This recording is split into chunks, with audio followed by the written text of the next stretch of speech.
Our war in Afghanistan is still going on, thousands are dying, but people stopped paying attention. Trump is doing bare minimum and Russia is involved.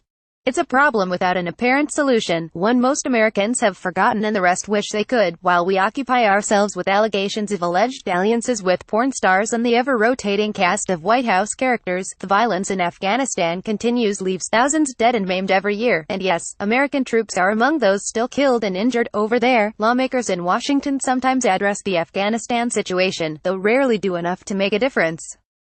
They'd gladly tackle one of the more complex conflicts of our time if only it didn't cost them a red cent of political capital. More, don't call it meddling, the Russians attacked our democracy. More, Afghanistan Taliban peace talks must include women negotiators defending their rights. To them, there's no action regarding Afghanistan that favors their political fortunes. Get behind sending more troops to fight the Taliban, Islamic State and other armed groups, and you could be putting your seat in jeopardy come election time. Call for a complete withdrawal, and you're forever branded the lawmaker who's weak on terrorism. The same ambivalence goes for the Trump administration, which clearly doesn't have a well-thought strategy for Afghanistan if you don't count the president's occasional bombast about taking on bad dudes. The White House did recently order a few thousand additional troops be sent to Afghanistan, adding to the 11,000 or so strong U.S. forces currently there. However, the move will likely do little to reverse the tide of Taliban encroachment across the country and a recent spike in bombings in the Afghan capital, Kabul. If more than 100,000 U.S.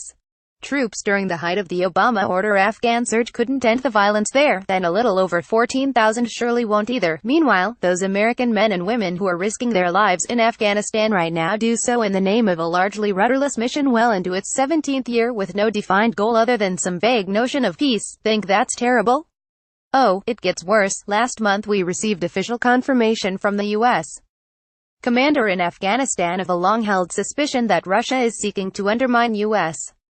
efforts in Afghanistan. We've had weapons brought to this headquarters and given to us by Afghan leaders and said, this was given by the Russians to the Taliban, said John Nicholson, who commands U.S.-led forces in Afghanistan in an interview with the BBC. So, in addition to interfering in the U.S. presidential election, Moscow is also undermining U.S. efforts in Afghanistan by arming those trying to injure and kill Americans in Afghanistan. More, Pentagon, help stop Afghan child abuse, policing the USA, a look at race, justice, media. What was the reaction in most corners of America to this troubling news? I'll tell you, the deafening sound of seeming indifference. Look, I care more than most because I covered the war in Afghanistan for years. I was seriously injured while embedded with U.S. forces, then months later returned to frontline reporting. I did it because I thought it was important. Alas, my efforts seem to have failed. The war in Afghanistan has largely receded deep into the background amid non-stop chatter about bearish presidential tweets and what's on that disc Stormy Daniels' lawyer is dangling. But do me a favor. Carve out a few minutes a week to consider the longest war in U.S. history and those still fighting it.